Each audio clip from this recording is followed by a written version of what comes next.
The stock market crash happened so fast that Marcus Blackwood barely had time to process it before his entire empire crumbled.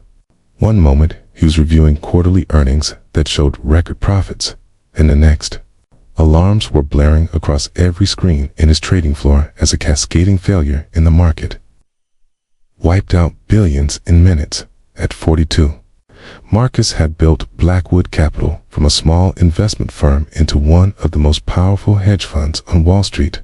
He was known for his brilliant risk assessment, his ability to see opportunities others missed, and his seemingly infallible instinct for when to buy and when to sell. But on this particular Tuesday in October, all of that meant nothing.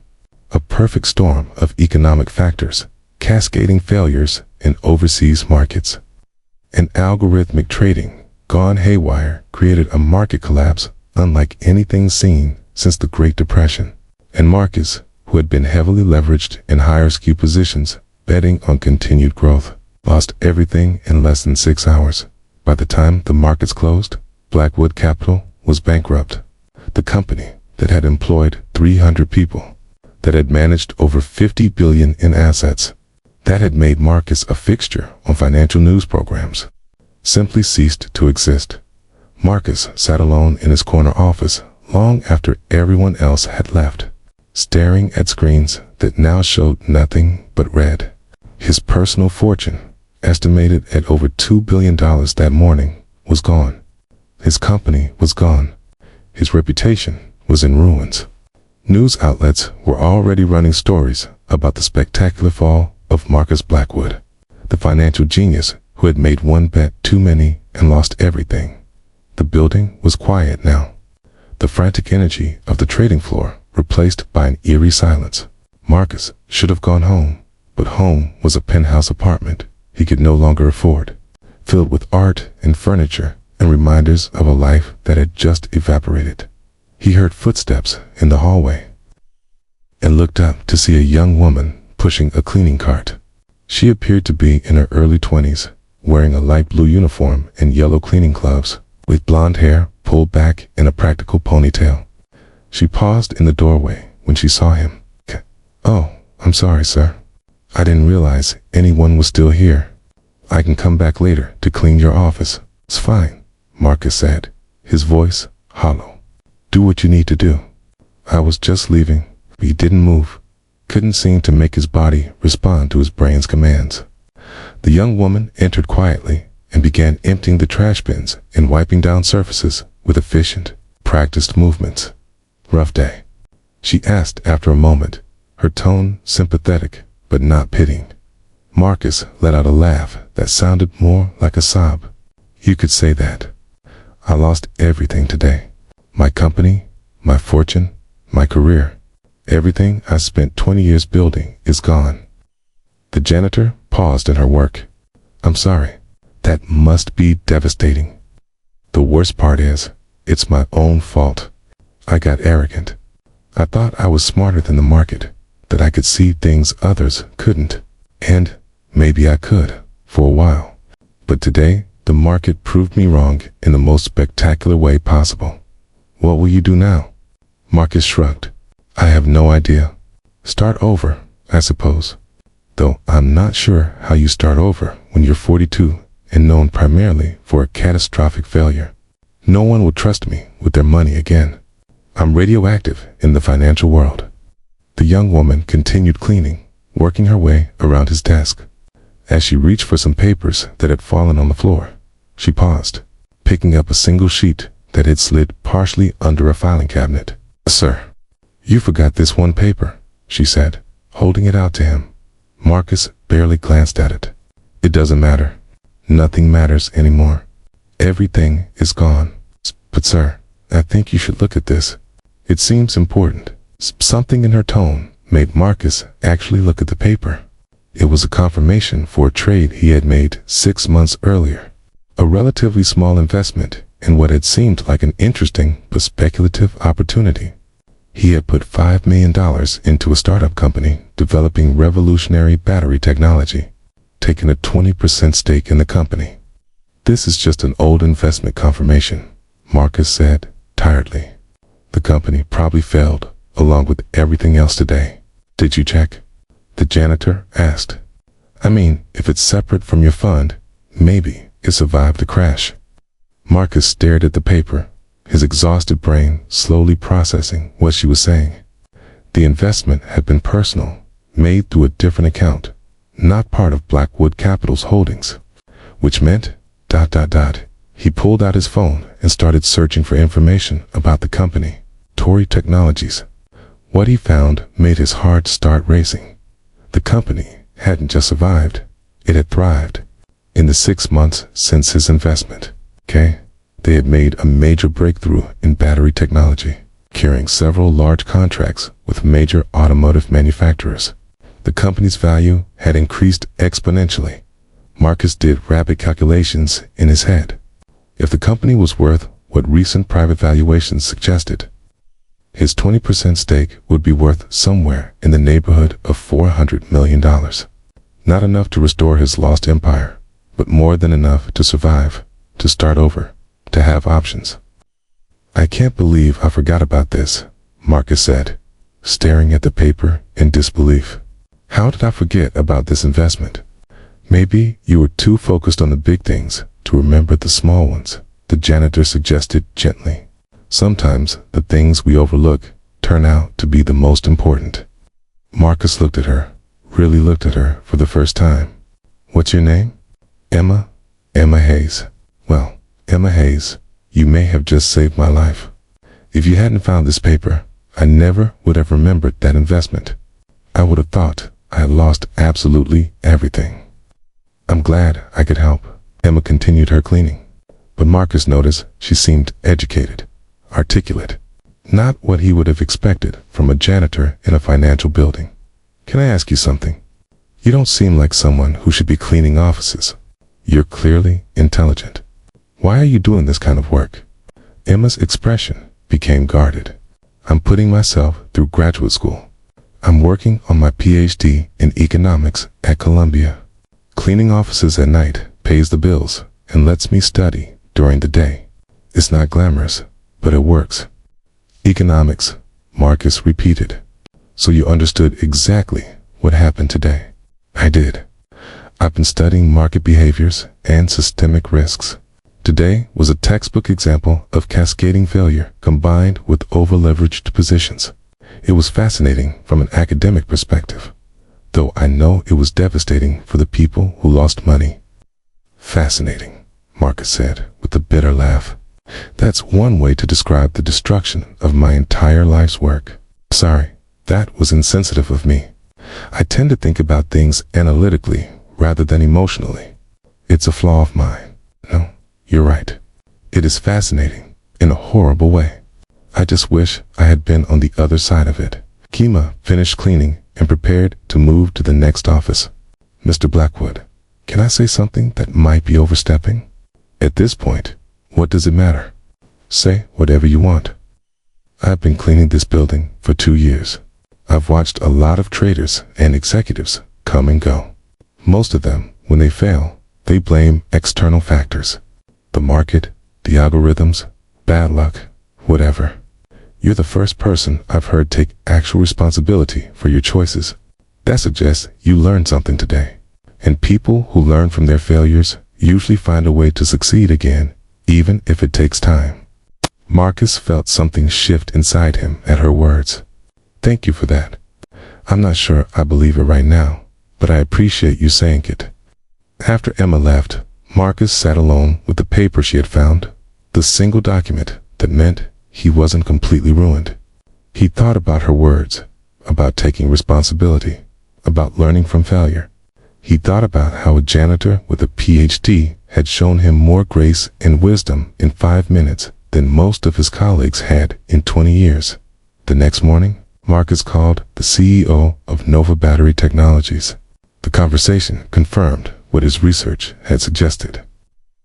His investment was now worth approximately $420 million. The company was planning to go public within the year, which would likely increase that value even further. It was enough. Not enough to restore what he had lost, but enough to survive with dignity. to have time to figure out what came next.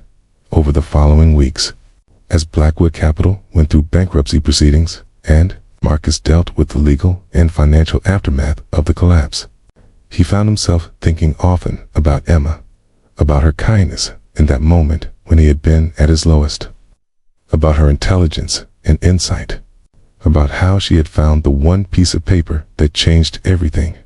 He started visiting the building at night, timing his visits to coincide with her cleaning schedule. They would talk during her breaks, conversations that ranged from economics and market theory to philosophy and life choices. Marcus found her perspective refreshing, unburdened by the cynicism and greed that permeated the financial world. "Why did you choose to study economics?" Marcus asked one evening as they sat in the empty break room, drinking vending machine coffee. "Because I wanted to understand systems," Emma said. "How money flows, how markets function, how decisions at the top affect people at the bottom. I grew up poor. My single mother worked 3 jobs to keep us housed and fed. I saw how economic forces outside her control shaped our entire lives. I wanted to understand those forces well enough to maybe change them someday." "And what do you want to do with your PhD when you finish?" "Teach, probably. Maybe work in policy development. I want to help create economic systems that are more equitable, that don't require 3 jobs just to survive, that give people chances to build actual security rather than just temporary stability." Those are noble goals. The world could use more economists who actually care about people rather than just profits, says the man who made billions betting on market movements, Emma said with a slight smile. "Fair point. Though I'm starting to think my old approach was fundamentally flawed. I was very good at making money, but I never stopped to think about what the purpose of that money was beyond just accumulating more of it." Their conversations continued over the weeks and months, evolving into genuine friendship. Marcus found himself drawn to Emma's intelligence and idealism, her refusal to be impressed by wealth or status, her belief that economic systems could and should serve human flourishing rather than just extracting maximum profit. "I can't." "No," Marcus said one evening about 3 months after the crash. "I've been thinking about what to do next. I still have considerable capital from the battery company investment. I could return to traditional finance, start a new fund, try to rebuild my reputation. But I don't think that's what I want anymore." "What do you want?" Emma asked. "I want to invest in things that actually matter. Companies developing solutions to real problems. Entrepreneurs who are trying to build businesses that serve communities rather than just extracting value from them. I want to prove that you can be successful financially while also being ethical and responsible. It's a significant change from your previous approach. You inspired it, you know? Watching you work hard while studying economics because you want to make systems more fair. It made me realize how empty my old priorities were. I made money for the sake of making money, but you're building knowledge for the sake of making the world better. That's infinitely more valuable." Emma looked at him thoughtfully. "Mr. Blackwood, Marcus, please. We've known each other for months now. I think we're past formalities. Marcus, can I ask you something? Why do you keep coming here? You don't work in this building anymore. You're clearly not here for business reasons. Why spend your evenings talking to a janitor? Because you're the most interesting person I've met in years. Because talking to you reminds me that there are perspectives beyond the narrow world of high finance. And because, if I'm being completely honest, I'm falling in love with you." Emma's eyes widened. "You barely know me. I know you well enough to recognize someone extraordinary when I meet them. I know you're brilliant and kind and principled. I know you see through pretense to what actually matters. I know that finding you, or rather having you find that paper for me, was the best thing that happened to me in the midst of the worst day of my life. Marcus, I'm a graduate student who cleans offices. You're a billionaire, or you were. We exist in completely different worlds. Maybe that's exactly why we work. You keep me grounded. I can help support your work. And Emma, the money doesn't matter as much as you think. Yes, I still have significant capital from the battery investment, but I also have perspective now on what actually creates meaning and fulfillment, and I haven't felt this alive in years. Emma was quiet for a long moment. I need to be honest with you about something. I wasn't just randomly working here. I knew who you were, knew about Blackwood Capital. I chose this cleaning job specifically because I wanted to observe the financial world up close, to understand how it actually operates, rather than just reading about it in textbooks. Marcus absorbed this information. So finding that paper wasn't just a lucky accident. Oh, finding it was definitely an accident. But being here, being observant, that was intentional. I've been studying the industry by watching it from the inside.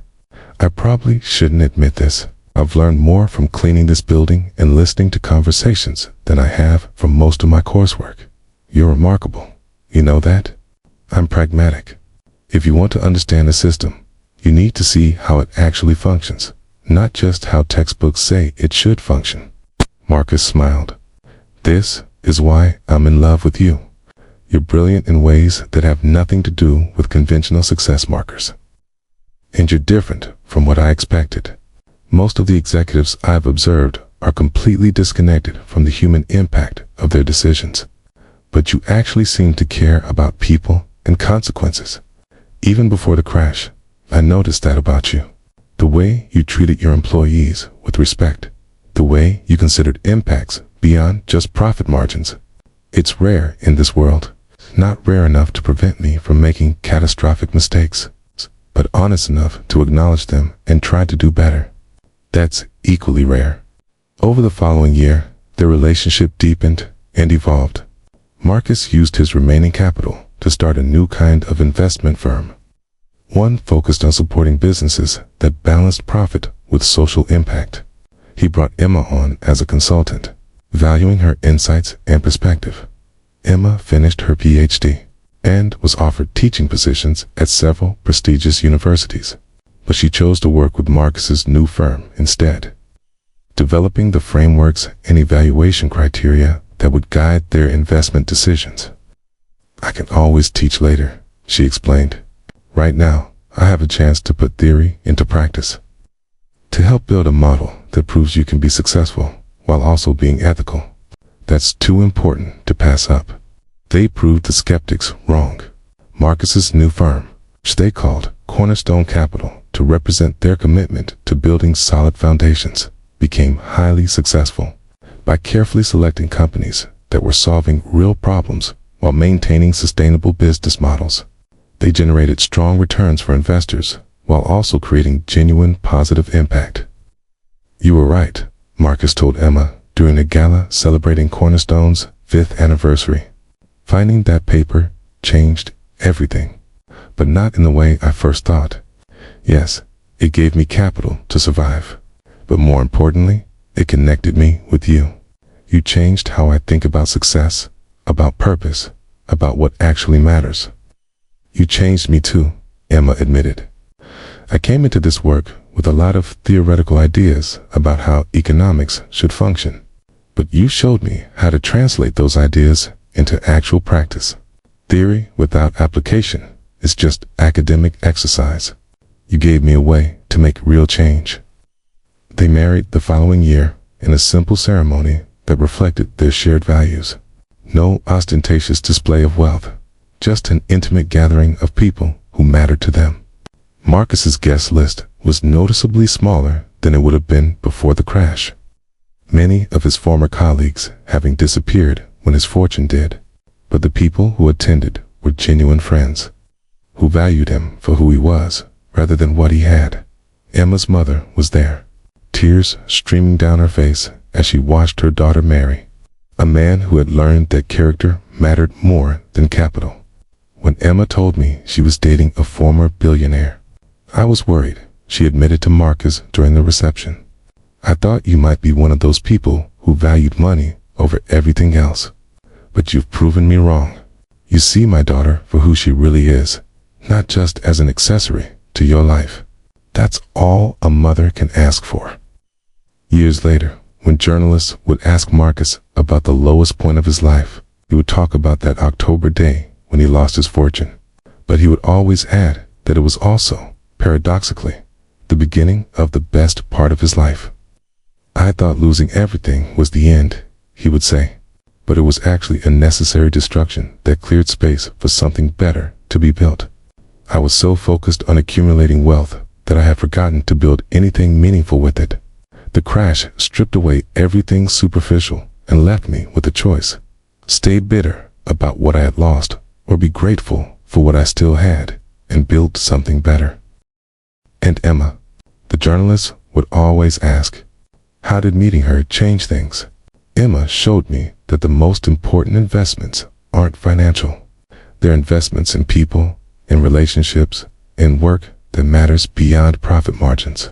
When she found that paper and handed it to me, she wasn't just saving my financial future. She was offering me a chance at a different kind of life, one built on purpose rather than just accumulation. I'll be grateful for that moment for the rest of my life. Emma, for her part, would smile when asked about that night. I was just doing my job, really? But yes, I'm glad I picked up that paper.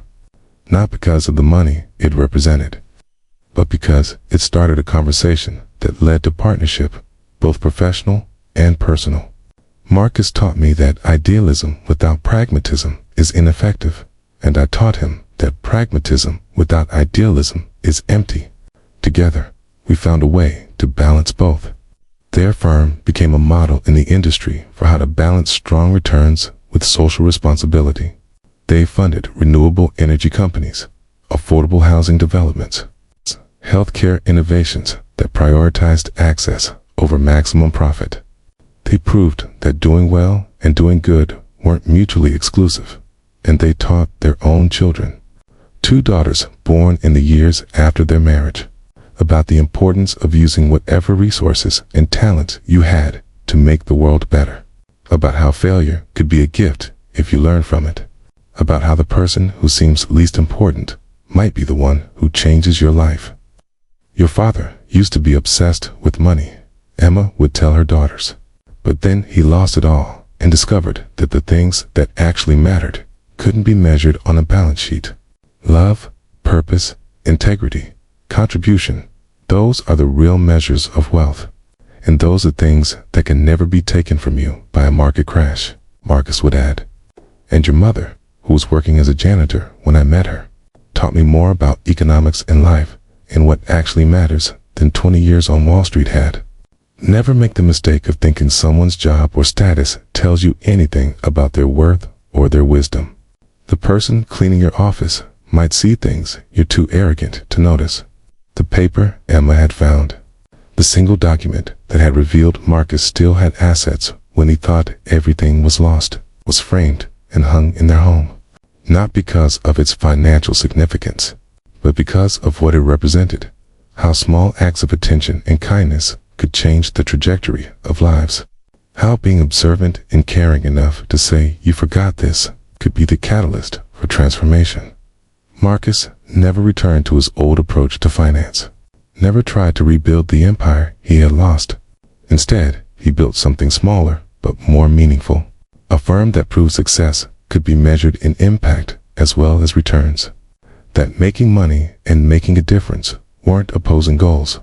And every time he looked at that framed paper, he thought about a young woman in a janitor's uniform who had taken the time to pick up a document from the floor and hand it to a man who had lost everything. That simple gesture, that moment of human consideration when he was at his lowest, had been worth more than all the billions he had accumulated. And lost, sometimes the most valuable things aren't the ones we chase relentlessly, but the ones we overlook until someone, kind enough to care, points them out to us. Sometimes losing everything is the only way to discover what truly matters. And sometimes the person who saves you isn't the one you expect, but the one humble enough to notice what everyone else missed, brave enough to speak up, and caring enough to hand you back a piece of hope when you thought none remained. The janitor who found the paper became the partner who changed the man. And together, they built something worth more than any fortune. A life of meaning. A love based on mutual respect. And a legacy that would outlast any market cycle. All because, on the worst day of Marcus's life, Emma Hayes had said 5 simple words. "Sir, you forgot this paper." This story reminded you that our lowest moments can become catalysts for transformation, and that paying attention to what others overlook can change lives in profound ways. Please take a moment to like this video. Share it with someone who needs to remember that failure isn't final, and that meaning matters more than money. And subscribe to our channel for more stories about resilience, unexpected connections, and finding purpose in the ruins of our plans. Leave a comment below about a time when someone's small act of attention saved you, or when losing something you thought was essential opened space for something better. Your stories remind us all that worth isn't measured in dollars, and that sometimes the most important investments are in people and purpose rather than portfolios.